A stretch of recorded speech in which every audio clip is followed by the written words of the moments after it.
মনে করেন আমরা এখন সবাই মরে গেছি, কথার কথা বলছি, নাউযুবিল্লাহ, আমাদের পরিবারগুলো কি থেমে যাবে? আত্মীয় স্বজন থেমে যাবে? আমাদের সমাজ থেমে থাকবে? কেউ থেমে থাকবে না। মাঝখান থেকে আমরা আমাদের জীবনের সময়টা হারিয়ে ফেললাম। অতএব আমরা আল্লাহর জন্য বাঁচি, আল্লাহর দ্বীনের জন্য। এখন দ্বীনের ক্ষতি যারাই করবে তাদের বিরুদ্ধেই সোচ্চার হতে হবে। আল্লাহ পাক বোঝার তৌফিক দান করুন। আমি যে কথা বলছিলাম যে কোরআন নাজিল হয়েছে লাইলাতুল কদরে। এখন এই কদরের রাতকে ইবাদতের জন্য খাস করে নিতে হবে। শেষের দশক এবং বিজোর রাত 21, 23, 25, 27, 29 বলছিলাম রমাদান মাস এবং লাইলাতুল কদরকে সম্মানিত করা হয়েছে একটা কারণেই, কারণ এই মাসে এই রাতে আল কোরআন নাজিল করা হয়েছে। এটাই কারণ। কোরআন কখন নাজিল হলো? যখন সমাজে সুদ আছে, মদ আছে, জেনা আছে, ব্যভিচার আছে, শিরক আছে, এরকম সমাজে প্রথম কি নাজিল হলো? পড়ো। প্রথমে নাজিল হয়নি শিরক করো না, প্রথমে নাজিল হয়নি যে সুদ খেও না, প্রথম আয়াত এটা ছিল না জেনা করো না, প্রথম আয়াত এটাও ছিল না মূর্তি পূজা করো না। হ্যাঁ, প্রথম আয়াত কি? ইকরা, পড়ুন। আল্লাহ পাক বোঝাতে চাচ্ছেন সমাজের জাহিলিয়াতকে দূর করতে হলে লেখাপড়ার কোনো বিকল্প নাই, এবং সেই পড়াশোনাটা হতে হবে আল্লাহর ওহীর আলোকে। যে ওহীটা আল্লাহ পাক নাজিল করেছেন এর বেসিসে আপনাকে পড়াশোনা করতে হবে। এই জ্ঞানটা দিয়ে আপনি সমাজ সংস্কার করতে পারবেন ইনশাআল্লাহ তাআলা। এর সাথে উপকারী জ্ঞানগুলো কি নিব না? অবশ্যই নিব। ওহীর জ্ঞানের সাথে, কোরআন সুন্নাহর জ্ঞানের সাথে আমি ইতিহাসের জ্ঞান নিব, আমি পলিটিক্যাল সায়েন্সের জ্ঞান নিব, আমি দর্শনের জ্ঞান নিব, জিওপলিটিক্সের জ্ঞান নিব, প্রয়োজনে আমি সায়েন্সের জ্ঞান নিব, আমি কমার্সের জ্ঞান নিব, আর্টসের জ্ঞান নিব, মেডিকেল সায়েন্স পড়বো, ইঞ্জিনিয়ারিং পড়বো, সবই পড়বো। কিন্তু বেসিকটা কি হবে? কোরআন, সুন্নাহ, ইসলাম। এরপর আপনি ডাক্তার হন, ইঞ্জিনিয়ার হন, পলিটিশিয়ান হন, সামাজিক নেতা হন, প্রশাসনের ক্যাডার হন, আপনার জন্য মোবারকবাদ। আপনি যেখানেই যাবেন সেখানেই বরকত ছড়াবেন ইনশাআল্লাহ। যে পলিটিশিয়ানের ভিতরে তাকওয়া আছে তার দ্বারা দুর্নীতি সম্ভব না। যে প্রশাসনের কর্মকর্তার ভিতরে তাকওয়া আছে সে ঘুষ নিতে পারবে না, দুর্নীতি করতে পারবে না। যে আলেমের ভিতরে তাকওয়া আছে সে দিনকে দুনিয়ার বিনিময়ে বিক্রি করবে না। যে ডক্টরের ভিতরে তাকওয়া আছে সে ডাক্তার হবে, কসাই হবে না। যে ইঞ্জিনিয়ারের ভিতরে তাকওয়া আছে সে দেখবেন সত্যিকারের প্রকৌশলী হবে, সে কিন্তু চোর হবে না। ভিতরটা চেঞ্জ করতে হবে, ভিতরটা। এর নাম তাকওয়া। ভিতরটা চেঞ্জ করবে একটা জিনিস, আল্লাহর ওহী, কোরআন এবং সুন্নাহ, ইসলাম। এটা আপনার ভিতরকে পরিবর্তন করবে। আর আমরা অনেক বড় বড় কথা বলি অনেক সময়, কিন্তু মূল কাজটা হচ্ছে ভিতরটা পরিবর্তন করা। আমাদের সবার সাথে যার যার কলব যাবে, যার যার আমল যাবে। আল্লাহ পাক আমাকে কলার চেপে ধরে বলবেন না যে বাংলাদেশে ইসলামী খেলাফত কায়েম করা আসো নাই কেন। এটা আল্লাহ পাক আমাকে বলবেন না। আল্লাহ পাক বলবেন তোমাকে যে দায়িত্ব দিয়েছিলাম ওই দায়িত্ব ঠিকঠাক মতো পালন করেছো কিনা। আল্লাহ পাক এটা বলবেন না। বেসিকে আসেন, নিজের আত্মশুদ্ধি, এটা বেসিক। আলাইকুম আনফুসাকুম, নিজের নফসের খবর নাও, নিজের নফসটাকে পবিত্র করো, নিজের নফসের মধ্যে হিংসা ত্যাগ করো, বিদ্বেষ ত্যাগ করো, অহংকার ত্যাগ করো, রিয়া ত্যাগ করো, দুনিয়ার মোহ ত্যাগ করো। নিজের নফসের মধ্যে বেশি বেশি পরকালের ফিকির আনো, জিকির করো বেশি বেশি, কোরআন বেশি বেশি তেলাওয়াত করো, হালাল খাও, আদর্শ পরিবার গঠন করো, তাওহীদে থাকো, সুন্নতে থাকো, ইনশাআল্লাহ হাসতে হাসতে জান্নাতে চলে যাবেন। একটা হাদিস আমি পড়েছি ফয়জুল কালাম বইয়ের মধ্যে, গতকালকে মাহফিলে বলেছিলাম, আপনাদেরকে বলছি। মাদ্রাসায় পড়ানো ক্লাসিক্যাল একটা বই ফয়জুল কালাম, সবাই কিনতে পারেন, হাদিসের বই। চমৎকার কিছু হাদিস আছে। এখানে একটা হাদিস আছে আমাদের জন্য সুসংবাদ। নবী সাল্লাল্লাহু আলাইহি ওয়াসাল্লাম বলছেন, হে সাহাবীরা, তোমরা এমন একটা যুগের মধ্যে বাস করছো যেই যুগে কেউ যদি ইসলামের 10% ছেড়ে দেয় সে ধ্বংস হয়ে যাবে। সাহাবীদেরকে বলছেন তোমরা এমন একটা যুগে বাস করছো এই যুগে ইসলামের 1/10 কেউ ছেড়ে দিলে সে ধ্বংস হয়ে যাবে। কিন্তু তোমাদের পরে এমন একটা যুগ আসবে যে যুগে মানুষ যদি 1/10 ধরে রাখতে পারে, 10% ধরে রাখতে পারে, তাহলেই নাজাত পেয়ে যাবে ইনশাআল্লাহ। আমরা সেই যুগে আছি না? আমাদের চতুর্দিকে ফিতনা নয় কি? আপনার ঘরে ফিতনা, সমাজে ফিতনা, ইকোনমিক্সে ফিতনা, রাষ্ট্রে ফিতনা, বিশ্বে ফিতনা, ধর্মে ফিতনা, সবখানেই ফিতনা, ফাসাদ। আমরা সেই যুগের মধ্যে বাস করছি। আসুন, আল্লাহ পাক কোরআন নাযিল করলেন, প্রথমে পড়তে বললেন। তার মানে আল কোরআন এবং সুন্নাহ এগুলোকে পড়া শিখতে হবে। বড় বড় স্বপ্ন দেখার আগে আমাদেরকে বেসিক ঠিক করতে হবে, পড়াশোনা করতে হবে। আল্লাহ পাক আমাদের যুব সমাজকে পড়াশোনা করার তৌফিক দান করুন। রমাদান মাসে এটা নাজিল হয়েছে। আল্লাহ পাক সূরা বাকারায় বলছেন, শাহরু রমাদানাল্লাযী উনজিলা ফীহিল কুরআন। রমাদান সেই মাস যেই মাসে কোরআন নাজিল করা হয়েছে। কি জন্য নাজিল করা হয়েছে? হুদাল লিন-নাস। এই কোরআন হচ্ছে মানব জাতির জন্য হেদায়েত, নট অনলি ফর মুসলিমস। এটা শুধু মুসলিমসদের জন্য হেদায়েত নয়, হুদাল লিন-নাস, পুরো মানব জাতির জন্য হেদায়েত। কোরআনে ইহুদির জন্য হেদায়েত আছে, খ্রিস্টানের জন্য আছে, অমুসলিম হিন্দুদের জন্য আছে, সবার জন্য কোরআন।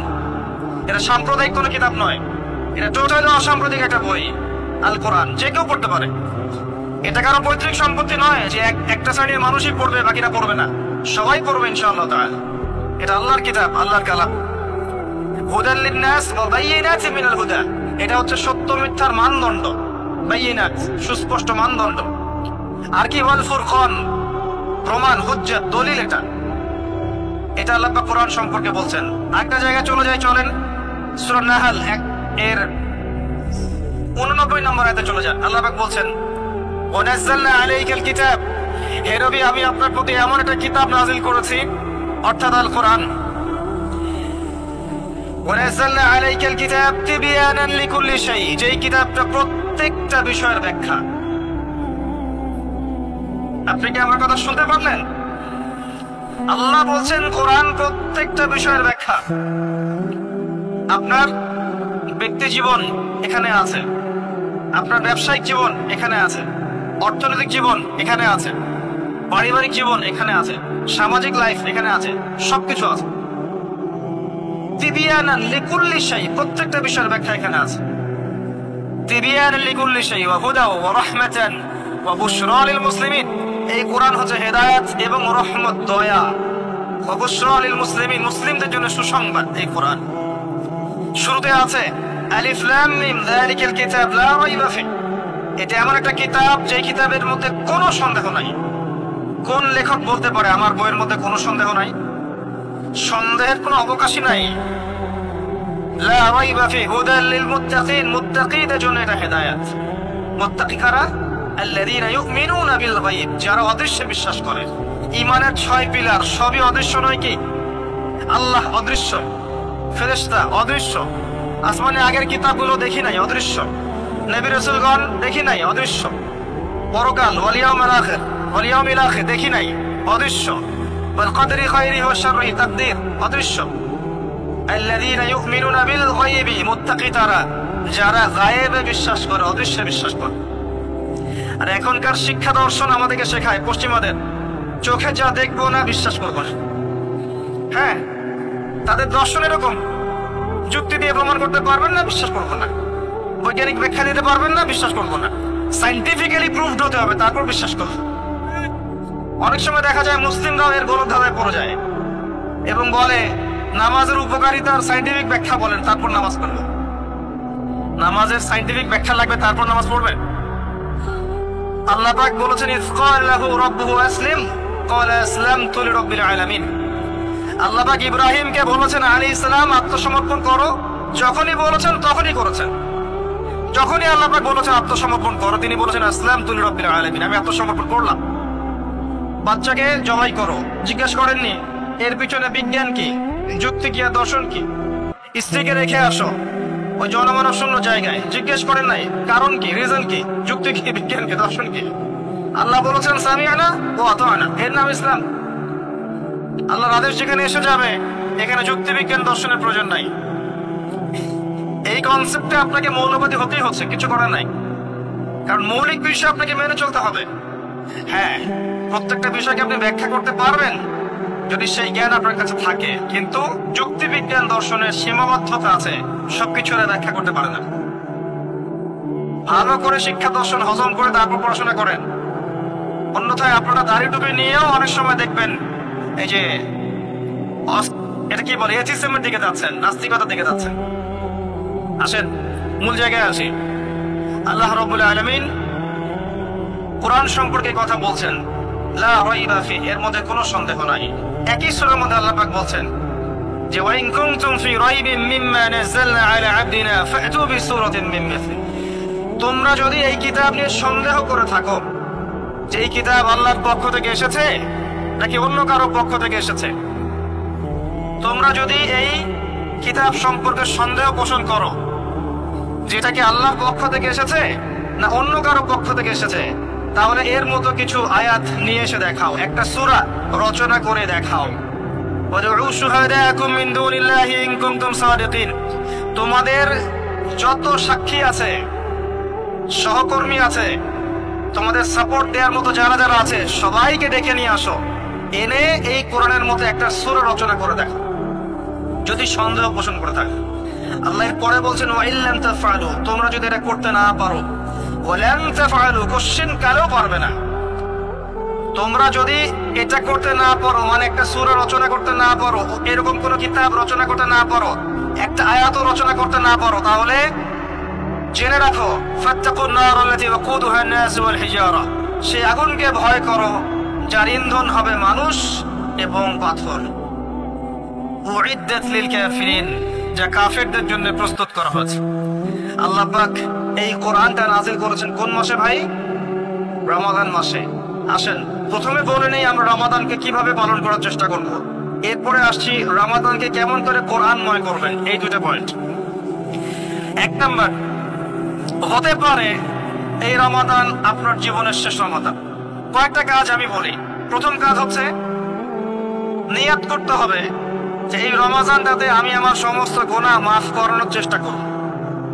কারণ নবী সাল্লাল্লাহু আলাইহি ওয়াসাল্লাম বলেছেন সেই ব্যক্তির জন্য ধ্বংস যে ব্যক্তি রমজান মাসকে পেয়েছে কিন্তু তার গুনাহ মাফ করাতে পারেনি। কে জানে এটা আমাদের শেষ রমাদান হতে পারে? আল্লাহ না করুক।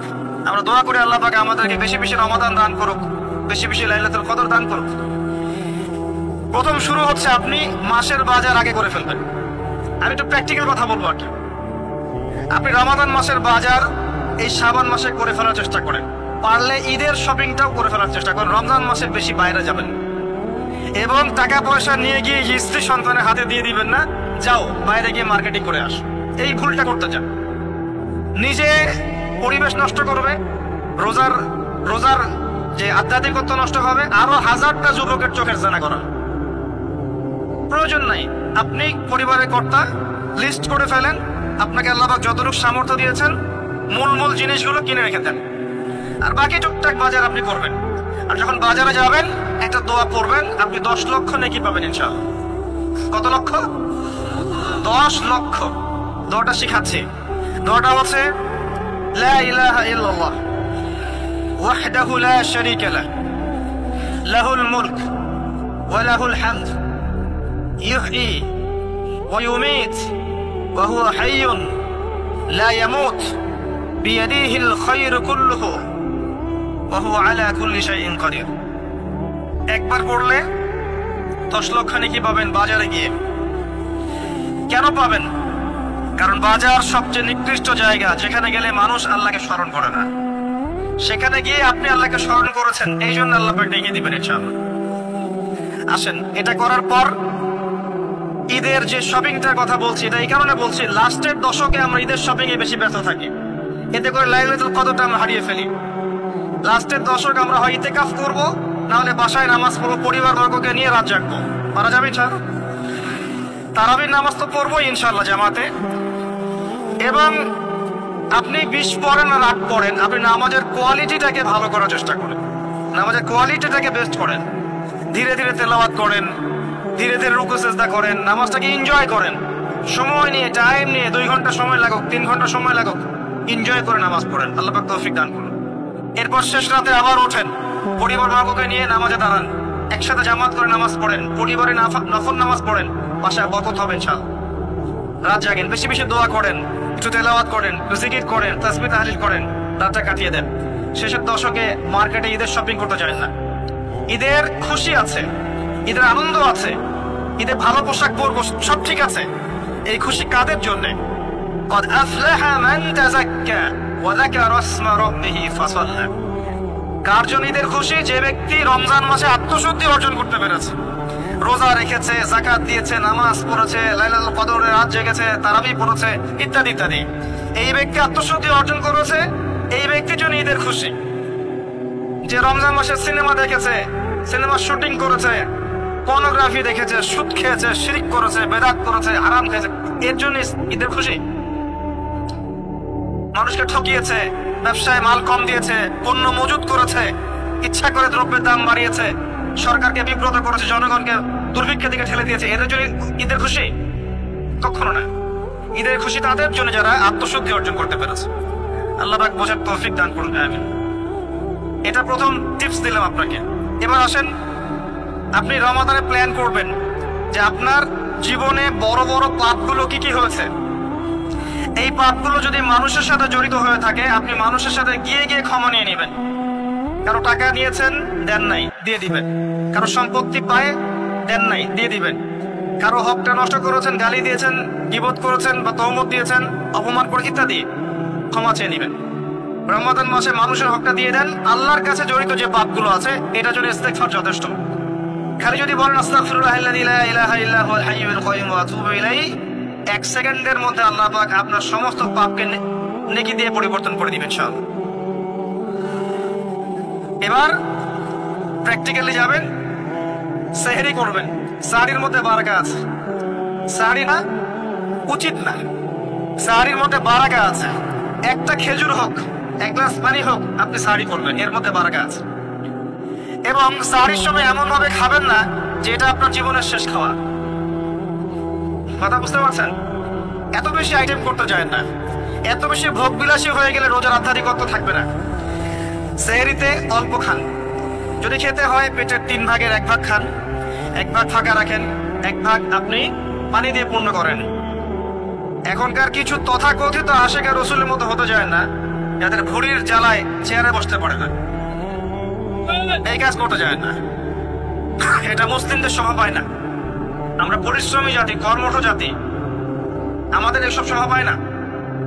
এটাও শেষ জামান হাদিসে আছে। কি নাই আসলে, শেষ জামানে এক শ্রেণী মানুষ বের হবে, যারা হবে থাকিল, একদম বুড়িওয়ালা, ঠেস দিয়ে বসে থাকবে আরাম করে, এবং বলবে যে কোরআনে যা আছে আমি তাই মানি, হাদিসটা আমি মানি না, ইত্যাদি। আসেন, সাহরির পর রোজা রেখেছেন, 5 ওয়াক্ত নামাজ জামাতে পড়ার চেষ্টা করেন। খুব সিম্পল জিনিস, খুব বেশি কিছু দরকার নেই আমাদের। 5 ওয়াক্ত নামাজ আপনি জামাতে পড়ার চেষ্টা করেন। বাসার থেকে ওযু করে বের হবেন, প্রত্যেক পদক্ষেপ হাঁটবেন, আপনার একটা স্টেপে একটা করে গুনাহ মাফ হবে, একটা নেকি লেখা হবে, মর্যাদা বাড়িয়ে দেওয়া হবে। একে 10 দিয়ে গুণ করা হবে, রমজান মাসে আরো 70 দিয়ে গুণ করা হবে ইনশাআল্লাহ। ফজরের নামাজটা জামাতে পড়লেন, নামাজটা জামাতে পড়ার পর আপনি বসে থাকবেন, কিছু সময় জিকির আজকার তাসবিহ তাহলিল করবেন। পারলে 1 পারা করে কোরআন তেলাওয়াত করবেন। রমাদান মাসে প্রত্যেক দিন 1 পারা করে কোরআন তেলাওয়াত করার চেষ্টা করবেন। 30 দিন 30 পারা। রমাদানে অ্যাটলিস্ট একটা খতম করা যাবে, অ্যাটলিস্ট একটা খতম চেষ্টা করা যায় না ইনশাআল্লাহ। ফজরের নামাজ হয়ে গেছে, আপনি কোরআন তেলাওয়াত করেন। 1 পারা পড়তে সময় লাগবে আধা ঘন্টা, 40 মিনিট, কারো 1 ঘন্টা। এরপর সূর্য উঠে যাবে, উঠে গেলে পরে আপনি 2 রাকাত ইশরাকের নামাজ পড়বেন, নামাজটা পড়ে বাসায় যাবেন। আল্লাহর নবী বলছেন সাল্লাল্লাহু আলাইহি ওয়াসাল্লাম, আপনার আমলনামায় একটা কবুল হজ, একটা কবুল উমরার নেকি লেখা হবে ইনশাআল্লাহ। এবার রেস্ট করেন, বাসা গিয়ে রেস্ট করেন। যখন ঘুমাবেন তখন ঘুমের সুন্নাহগুলো আদায় করেন। সূরা ফালাক নাস ইখলাস পড়েন, ফু দেন, দিয়ে গা মাসাহ করেন, আয়াতুল কুরসি পড়ে ঘুমান, ঘুমের দোয়া পড়ে ঘুমান। ঘুমটাও নেকি হবে ইনশাআল্লাহ। এরপর হয়তো আপনি কাজে যাবেন, চাকরিতে যাবেন বা ব্যবসায় যাবেন বা আপনি শিক্ষা ক্ষেত্রে যাবেন, ইত্যাদি ইত্যাদি। যে ক্ষেত্রেই যান না কেন আপনি মনে রাখবেন আপনি রোজাদার। যে ক্ষেত্রেই যান আপনি মনে রাখবেন আপনি রোজাদার।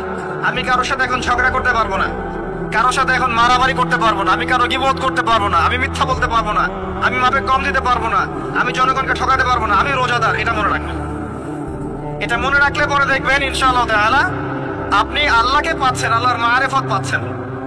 খাচ্ছি না আল্লাহর ভয় না, পানি পান করছি না, স্ত্রী সহবাস করছি না, কার ভয়ে? আল্লাহর ভয় না। এত কঠিন কাজ করার পরেও রোজার নেকি পাওয়া যাবে না যদি রোজা রাখা অবস্থায় আমি মিথ্যা বলি, মাপে কম দেই, গীবত করি, সুদ খাই, জেনা করি, ইত্যাদি ইত্যাদি। নবী সাল্লাল্লাহু আলাইহি ওয়াসাল্লাম বলেছেন সেই ব্যক্তির পানাহার ছেড়ে দেয়, আল্লাহর কিচ্ছু যায় আসে না। যে ব্যক্তি রোজা রেখে অশ্লীল কাজ করেছে, মা বোনদেরকেও বলবো, রোজা রেখে যদি বেপরদায় চলেন রোজার কোনো দাম নাই। রোজা রেখেও যদি এমন কাপড় পরে চলেন যেই কাপড় পরা না পরা একই কথা। ঢাকা শহরের ফ্যামিনিস্ট মেয়েদের মতো জিন্স আর গেঞ্জি পরে করেন, রোজা রাখা না রাখা পরে একই কথা। এটা রোজা হয়নি, উপবাস হয়েছে, উপবাস। ইকোনমিক সেকশন আমরা যারা আছি, আমরা যদি রোজা রেখে ওষুধ খাই, আমার রোজা রাখা না রাখা আল্লাহ কিচ্ছু যায় আসে না। আমরা ধর্মীয় ক্ষেত্রে যারা আছি, জানা অনুযায়ী আমল যদি না করি, দিনকে দুনিয়ার স্বার্থে ব্যবহার করি, আমাদের রোজা রাখা না রাখায় কিছু যায় আসে না। আমরা যদি মিথ্যা বলি, অন্যের গীবত করি, অশ্লীল কাজ করি, গার্লফ্রেন্ডের সাথে সময় কাটাই, ওর সাথে কফি খেতে যাই, ডেটিং করতে যাই, এই যে ফেসবুকের মাধ্যমে চ্যাটিং এ প্রেম করি, ইউটিউবে অশ্লীল ভিডিও দেখি, পর্নোগ্রাফি দেখি, ইত্যাদি ইত্যাদি, এইসব রোজা রাখা না রাখা আল্লাহর কিচ্ছু যায় আসে না। আমি হাত জোর করে বিনতি করছি ভাই, খাওয়া পান করা, স্ত্রী সহবাস ছেড়ে দেওয়ার নাম রোজা নয়, এটার নাম রোজা নয়, এটা একটা অংশ রোজার মাত্র। রোজা রেখে আল্লাহর যাবতীয় হারাম ত্যাগ করলে পরে রোজা হবে ইনশাআল্লাহ। এই কাজগুলো করার চেষ্টা করে আল্লাহ পাক তৌফিক দান করুন। রোজা রাখা অবস্থায় আপনি বেশি বেশি জিকির করবেন। কি করবেন? সুবহানাল্লাহ পড়বেন, আলহামদুলিল্লাহ পড়বেন, আল্লাহু আকবার পড়বেন, লা ইলাহা ইল্লাল্লাহ পড়বেন, লা হাওলা ওয়ালা কুওয়াতা ইল্লা বিল্লাহ পড়বেন, হাসবি আল্লাহ ওয়া নি'মাল ওয়াকিল, সুবহানাল্লাহি ওয়া বিহামদিহি, সুবহানাল্লাহিল আযীম, সুবহানাল্লাহিল আযীম ওয়া বিহামদিহি পড়বেন, আস্তাগফিরুল্লাহ ওয়া আতুবু ইলাইহি, আস্তাগফিরুল্লাহ ওয়া আতুবু ইলাইহি পড়বেন, লা ইলাহা ইল্লাল্লাহ ওয়াহদাহু লা শারীকা লাহু, লাহুল মুলকু ওয়া লাহুল হামদু ওয়া হুয়া আলা কুল্লি শাইইন কাদির। পারা যাবে না ইনশাআল্লাহ? বেশি বেশি পড়বেন। আরেকটা কাজ করবেন, প্রতিটা কাজ নবী সাল্লাল্লাহু আলাইহি ওয়াসাল্লামের সুন্নাহ মাফিক করার চেষ্টা করুন। সুন্নাহ মাফিক, খাচ্ছেন তার সুন্নাহ মাফিক, টয়লেট করছেন তার সুন্নাহ মাফিক, ঘুমাচ্ছেন তার সুন্নাহ মাফিক। সুন্নাহর বইগুলো আছে না বাজারে, কিনে নিবেন, কিনে নিয়ে দেখবেন প্রতিটা কাজ কিভাবে করলে সুন্নাহ হবে। এই কাজগুলো করতে গিয়ে আপনাকে গভর্নমেন্ট বাধা দিবে, বিশ্বের পরাশক্তিরা বাধা দিবে, আপনাকে কি কেউ পিটাবে এগুলো করলে, জেল খাটাবে? এগুলো আমাদের ব্যক্তি স্বার্থের ব্যাপার, ইচ্ছা করলেই করা যায়। এই ইচ্ছাটা আল্লাহ পাক আমাদের অন্তরে জাগ্রত করুন, আমিন। একটা কাজের কথা বলবো, নরমালি আমরা ফরজ গুলোতে বেশি ফোকাস করি, ফরজ ওয়াজিবে। রমজান মাসে সুন্নত মুস্তাহাবে ফোকাস করতে হয়। রমাদানে একটা নফল আপনাকে ফরজের নেকি দিয়ে দিবে ইনশাআল্লাহ, রমাদান একটা সুন্নাহ আপনাকে ফরজের নেকি দিবে ইনশাআল্লাহ। তো রমজান মাসে শুধু ফরজ নয়, একটু সুন্নাহ সালাতগুলো, নফল সালাতগুলো একটু বেশি বেশি পড়ার চেষ্টা করি, আল্লাহ পাক তৌফিক দান করুন। স্পেশালি একটা কাজ করার চেষ্টা করতে পারি, ওযু যখন ভেঙে যায়, টয়লেট করলেন ওযু ভেঙে গেল, সাথে সাথে হালকা করে ওযু করে ফেলার চেষ্টা করেন, সবসময় পবিত্র থাকার চেষ্টা করেন। বেলাল আল হাবাশী নাম শুনেছেন? রাদিয়াল্লাহু আনহু। নবী সাল্লাল্লাহু আলাইহি ওয়াসাল্লাম বলছেন, আমি যখনই জান্নাতে গিয়েছি বেলাল তোমার পায়ের শব্দ শুনেছি। সুবহানাল্লাহ। যেই বেলালকে উত্তপ্ত মরুভূমিতে শুইয়ে নির্যাতন করা হচ্ছে, সেই বেলাল বলছেন আহাদুন আহাদ। সেই বেলাল রাদিয়াল্লাহু আনহুর নামে শানে সূরা নাযিল হচ্ছে, কুল হুয়াল্লাহু আহাদ। ওই বেলাল রাদিয়াল্লাহু আনহুকে নবী সাল্লাল্লাহু আলাইহি ওয়াসাল্লাম বলছেন, যখনই জান্নাতে যাই তোমার পায়ের আওয়াজ শুনি, তুমি কি এমন আমল করো যার কারণে এই মর্যাদা তোমার? বেলাল রাদিয়াল্লাহু আনহু বলছেন, আমি তো স্পেশাল তেমন কোনো আমল করি না, আপনারা যা করেন আমিও তাই করি, তবে আমার যখনই ওযু ভেঙে যায় আমি ওযু করি, আর আমি ওই ওযু দিয়ে 2 রাকাত নামাজ পড়ি। এটাকে তাহিয়াতুল ওযুর নামাজ বলে। রমজান মাসে করার চেষ্টা করি, আল্লাহ পাক তৌফিক দান করুন। আমরা অনেকে মসজিদে যাই, থাপ করে বসে পড়ি, করি না কাজটা? মসজিদে গিয়েছি, থাপ করে বসে পড়ি। মসজিদে গিয়ে 2 রাকাত নামাজ পড়ে বসা সুন্নাত। মিনিমাম 2 রাকাত নামাজ পড়ে বসলে আপনি তাহিয়াতুল মসজিদের নেকি অর্জন করলেন, মসজিদের হকটা আদায় করলেন। ওই জায়গা আপনার জন্য সেজদার সাক্ষী থাকলো, কিয়ামতের মাঠে আপনার পক্ষে সাক্ষী দেবে ইনশাআল্লাহ। এই সুন্নাহগুলো আমরা চর্চা করার চেষ্টা করি রমজান মাসে। রমজান মাসে দাড়িটা ছেড়ে দেন, দাড়িটা ছেড়ে দেন। এটা একমাত্র ভিজিবল সুন্নাত, দৃশ্যমান সুন্নাত, যেটা আপনার সাথে কবরে যাবে। যখন কাফন দেয়া হবে তখন দেখা যাবে না আমার সাথে আর কোন কোন সুন্নাহ আছে, এই একটা সুন্নতই দেখা যাবে আমার সাথে কবরে যাচ্ছে। কথা কি বুঝতে পারছেন? আর এটাকে আমরা এখন যত পারি মেয়ে হওয়ার চেষ্টা করছি। নবীজি বলেছিলেন শেষ জামানায় ছেলেরা মেয়েদের পোশাক পরবে আর মেয়েরা ছেলেদের পোশাক পরবে। দেখুন মেয়েরা এখন ফর্মাল পোশাক পরছে, জিন্স আর গেঞ্জি পরে ঘুরছে, আর ছেলেরা ক্লিন শেভ। ছেলেরা মেয়েদের মতো গাল বানাচ্ছে। আর কোন সাইনের জন্য অপেক্ষা করছেন? নবীজি বলেছিলেন উঁচু উঁচু বিল্ডিং নির্মাণের প্রতিযোগিতা করা হবে। একবার এয়ারে ঢাকার কাছাকাছি আসবেন। এয়ারে তো সফর করেছেন আপনারা অনেকেই। যখন এয়ার ফ্লাই করে টেক অফ করে বা ল্যান্ড করে তখন ঢাকার কাছাকাছি, তখন উপর থেকে আপনি ঢাকাকে দেখবেন। কেন বলেছি this is the city of Akhiruzzaman? কেন বলেছি? নবীজি বলেছেন কিয়ামতের দুইটা মেজর সাইন, দুইটার মধ্যে একটা হচ্ছে أن ترى الحفاة العراة العالة رياء الشاة يتطاولون في البنيان। যখন সমাজের দরিদ্র